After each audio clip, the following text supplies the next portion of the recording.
the greatest impact on our lives. So I once read the comments of remarks of a commentator who said, forget the automobile, forget the computer, forget the 747, the most revolutionary invention in modern history that has had the greatest impact on our lives is indoor plumbing. Oh, wow. And there is something to be said for that because modern conveniences do make our lives more convenient. Of course, some inventions do backfire. For example, everyone knows that New York City is choked with noise and pollution from traffic. So let's rewind for a second to the early 1900s when most vehicles in the Big Apple were horse-drawn. As gas-powered cars were gradually introduced, people became convinced that as these new gas-powered vehicles replaced horse-drawn wagons, everything would become so much cleaner because people would no longer be inconvenienced by horse droppings. Whoops. So in fact, if we were to look at a list of inventions designed to reduce stress and inconvenience and increase happiness and productivity, without a doubt, every one of them carries with it a corresponding inconvenience. The scientists who first experimented with nuclear energy were convinced that it would release so much energy that all our future energy needs would be fulfilled for free. But history is littered with examples of nuclear energy gone awry, from Hiroshima to Fukushima. And don't forget the nuclear waste that will be around for millennia, now estimated to be almost 200 million pounds in the US and almost 900 million pounds worldwide. So a few generations ago, there was a famous comedian by the name of W.C. Fields. He's long gone into history, but does anyone recall that name, W.C. Fields? Oh, you just gave away your age, but that's okay.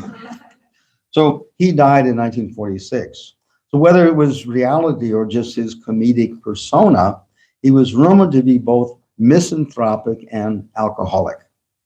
So it's probably a legend, but it's said that when he was approaching the end of his life, he started fervently studying the Bible. So he was an avowed atheist. So someone asked, why W.C. Fields? I didn't know you were so religious. Why are you studying the Bible? And his response, you probably heard this, I'm looking for a loophole. So now I'm going to tell you that something I'm absolutely convinced of, there are no loopholes. So in Bhagavad Gita, chapter 9, Krishna says, this material nature, which is one of my energies, is working under my direction, producing all moving and non-moving beings.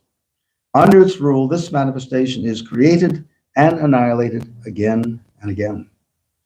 So try as we may to invent the perfect thing to make our lives stress-free, remember, there are no loopholes. Because the happiness and the distress we each experience was already determined before we were born. And it was calculated by the laws of nature based on our actions in millions of previous lives. Material nature is so tightly constructed that we can never get away with anything. Just imagine a perfect prison with invisible bars where they not only monitor your words and actions, but they also read your mind 24 hours a day for all times. That's the material world. So I said we were going to look at revolutionary inventions and ideas. We looked at just a couple of inventions. What about revolutionary ideas? So in 2008, CNN compiled a list of 10 ideas that changed the world. Ideas that, quote, mankind should be thankful for.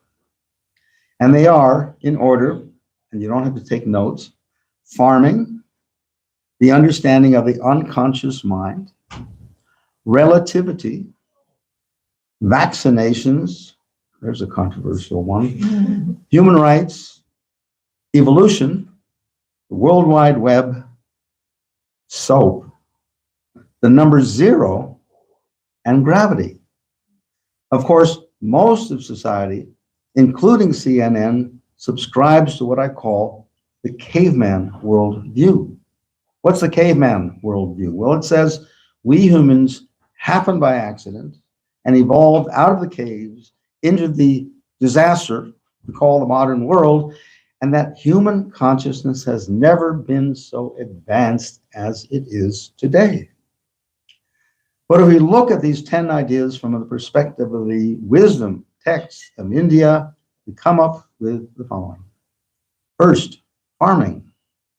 God, Krishna, is eternal, and therefore growing food to offer to Krishna, farming, is also eternal. Krishna has created fruits, grains, and vegetables for us to offer to him and to nourish our bodies. Therefore, if you take the caveman worldview, the development of farming is relatively recent, but we know it's eternal. Regarding number 2 on the list, the unconscious mind. Krishna says in Bhagavad Gita that the 5 gross elements and the 3 subtle elements, including the mind, are Krishna's separated energies. The Vedas have always known about the mind. As Arjuna said to Krishna 5,000 years ago, the mind is restless, turbulent, obstinate, and very strong. O Krishna, and to subdue it is more difficult than controlling the wind. Again, the concept of the mind, conscious or subconscious, is not new at all. What about relativity, number 3 on the list? Relativity says that the way a thing moves through time and space depends on the position and movement of whoever's watching it. But there's another definition of relativity, which is the absence of standards of universal application, as in moral relativity. Should I repeat that, or is that pretty clear? Okay. So moral relativity results from the belief that the material world came without a handbook, a set of instructions. And since there's no creator and no handbook, there are also no rules and no consequences. But anyone who's familiar with the wisdom texts of India knows that is false. There are, in fact, absolute rules, absolute standards for human behavior, and consequences for breaking those rules. How about vaccinations? Number 4 on CNN's list. The Vedic understanding is that absolutely every function of the material universe is controlled by Krishna through his agents, the demigods. And that includes all functions of the body, the weather, and even diseases. So you've heard the term workaround, right? It means that instead of solving a problem by going to its root, we invent another step to temporarily work around the problem. Now, I'm not anti-vax. During the pandemic, now I may create some enemies now, but I was vaxxed and boosted a number of times. But what vaccinations really are gigantic, costly workarounds. In chapter 3 of the Bhagavad Gita, Krishna says, the demigods being pleased by sacrifice will also please you. And thus, by cooperation between men and demigods, prosperity will reign for all.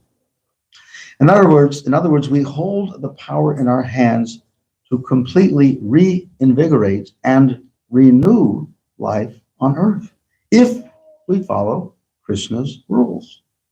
Disease is inevitable. It's intrinsic to the body.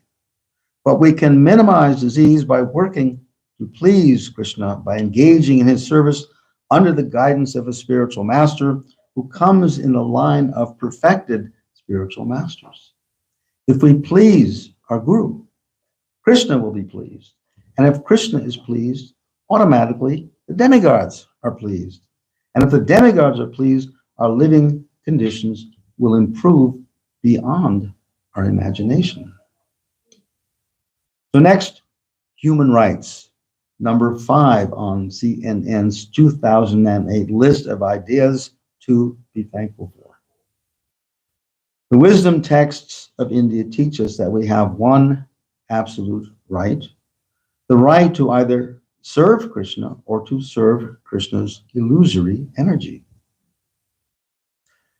This is built into the soul. We are known as marginal energy. And that means that we, the soul, are spiritual in nature, but susceptible to being covered by Krishna's lower energy, matter.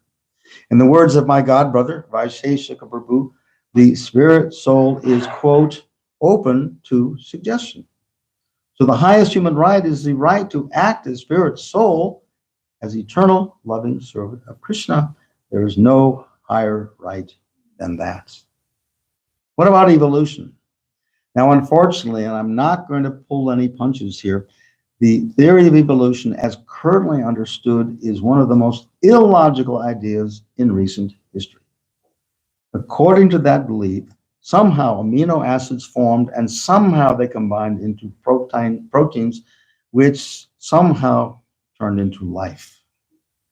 So the late brilliant devotee mathematician, Dr. Richard L. Thompson, said that although mathematicians didn't publicize it, they knew and they know that there are too many possible combinations of amino acids for them to randomly and accidentally form into proteins. It's mathematically impossible. It's simply a non-event.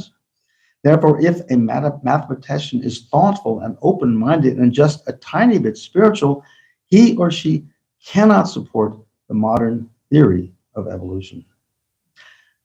What's real evolution? Real evolution, on the other hand, means a couple of things.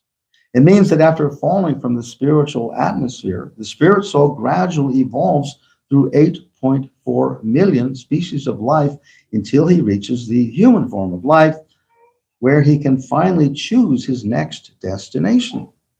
Evolution also means that the practice of bhakti allows our consciousness to evolve to the highest state attainable by the soul, pure, ecstatic, loving service to Krishna. 7th on CNN's list is the World Wide Web. Now, I love that so much energy is readily available, even more so now with artificial intelligence.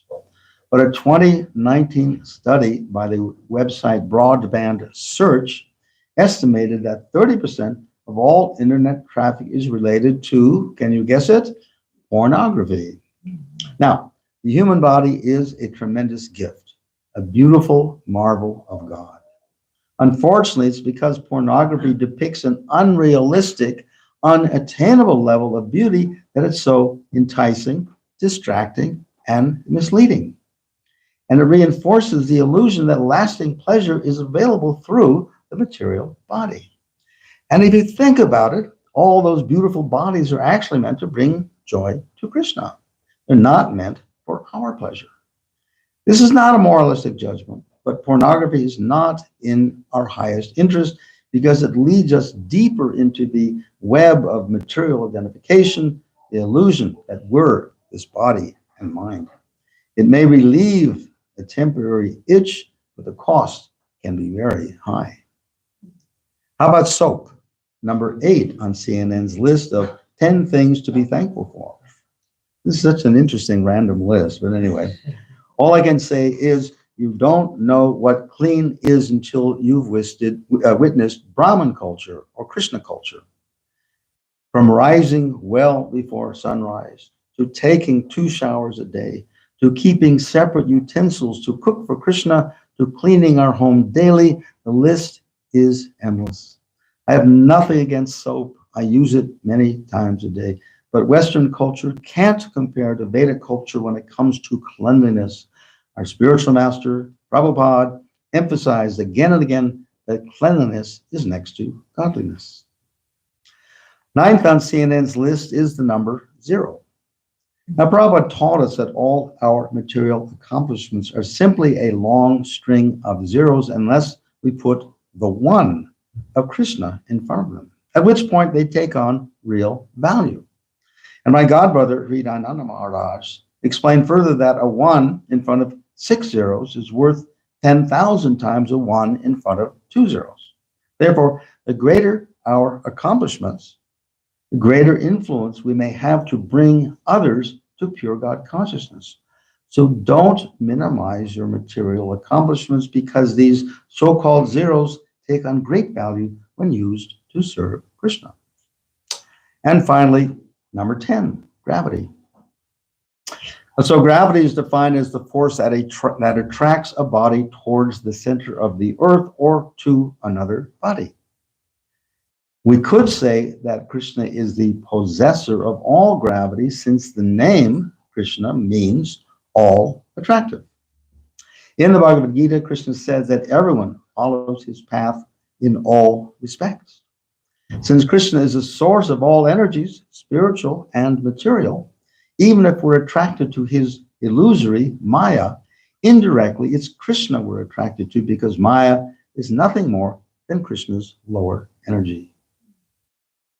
So I've touched on 10 revolutionary ideas that in 2008, CNN considered the greatest gifts to mankind. And I've tried to examine them briefly from the Vedic perspective.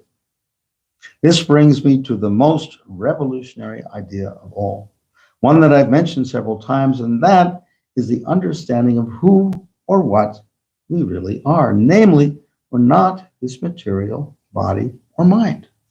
We are, in fact, pure spirit, the same in quality as Krishna, but infinitesimal in quantity. No other idea in human history comes close to the power of understanding who and what we really are. Only in the human form of life can we determine our future destination. If we begin to act like spiritual beings, our spiritual consciousness awakens. Then we can begin to act as our true self, as eternal beings full of bliss and knowledge. There are so many distractions in today's world. I don't have to name them, you know what they are. They not only distract us from pursuing our real life interests, many of them also convince us that the pinnacle of human consciousness has already been reached. But if we've reached the pinnacle of human consciousness, why is the world such a god-awful mess? If you're new to this philosophy, please take some time to seriously consider what we're presenting. It's truly revolutionary because it transforms our consciousness like nothing else. So I propose an experiment if you're new to chanting. If you try the chanting of Hare Krishna for just 5 to 10 minutes a day for 2 weeks, I guarantee you'll feel some tangible change in your consciousness. And once you're even slightly convinced of the power of chanting Hare Krishna, then your spiritual life has truly begun.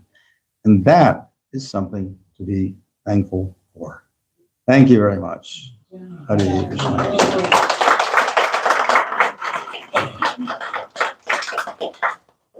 So we have a few minutes for questions if anything occurs to you. It could be on topic or off topic. I don't care.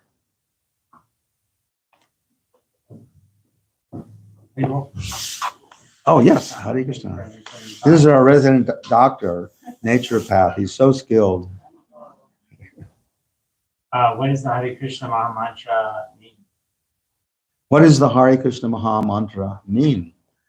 Well, Prabhupada used the example that it's like the cry of a child for its mother.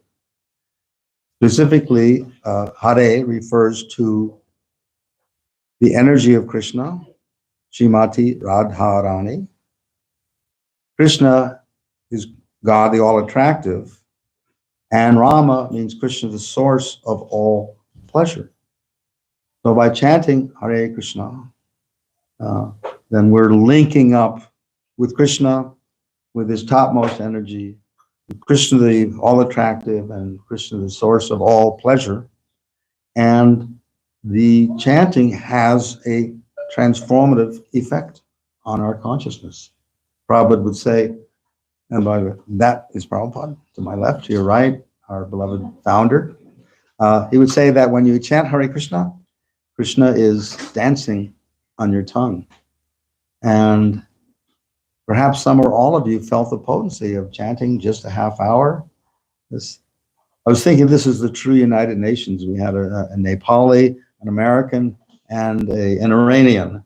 And I didn't see them fighting. They all got along and they made beautiful music together, and you joined in. So hopefully you began to feel, if you're new to the chanting of Hare Krishna, you began to feel what a simple and sublime process this is.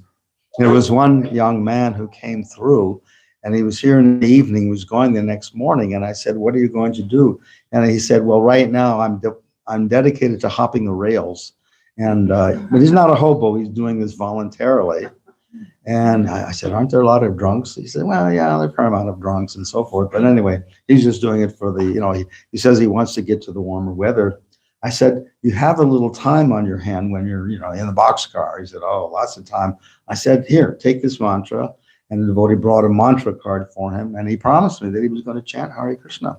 So Prabhupada said again and again that we don't have to change our lives.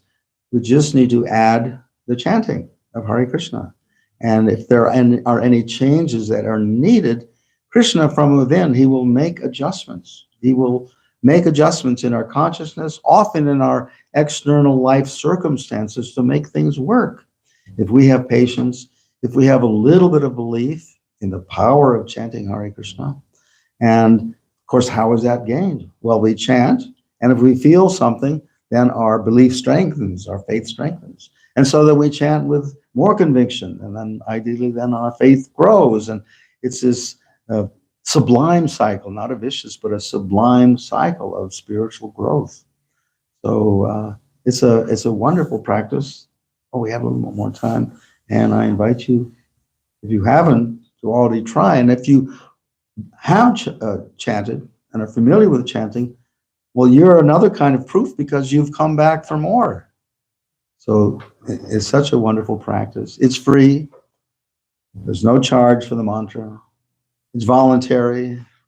And we have vast literatures that support the chanting of Hare Krishna and provide a huge philosophical and religious basis for why we chant and power of chanting, and including incredible pastimes when Krishna appeared on earth 5,000 years ago, and then Lord Chaitanya appeared a little over 500 years ago. He's considered non-different from Krishna, and he promulgated the chanting of the Hare Krishna Mahamantra starting in Bengal, India, and he advented.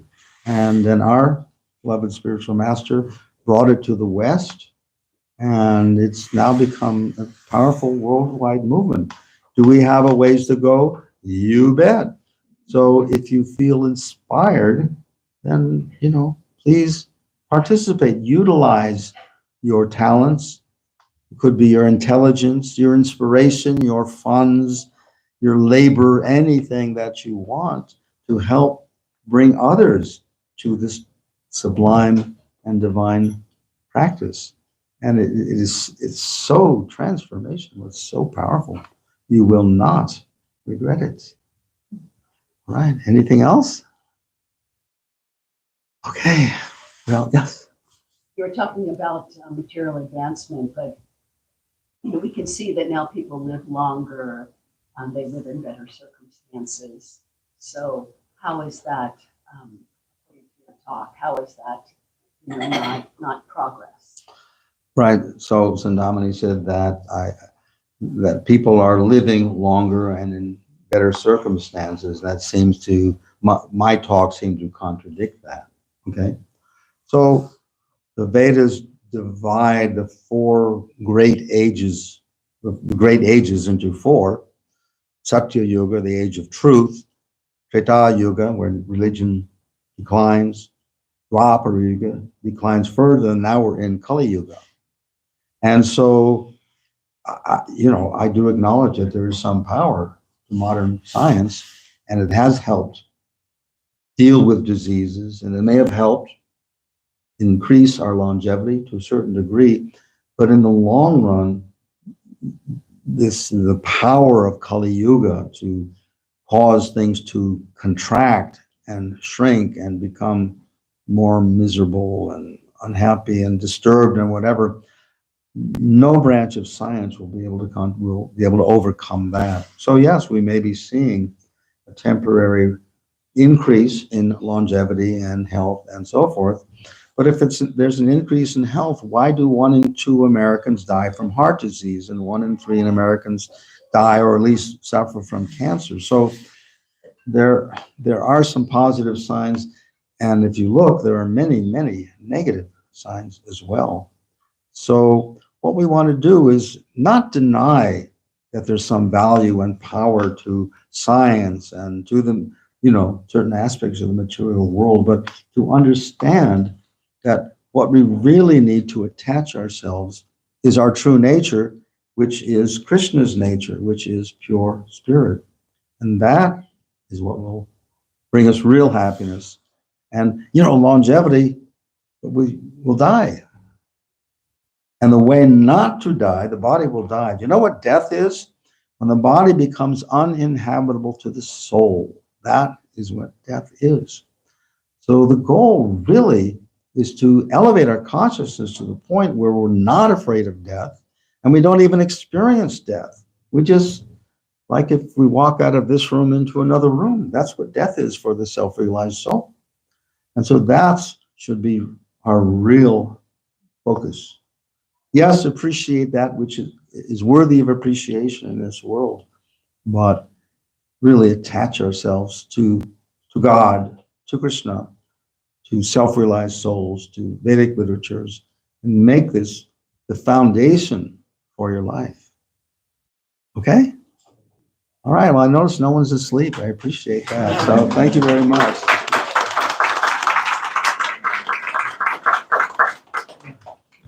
So next we'll have Arti, is that correct?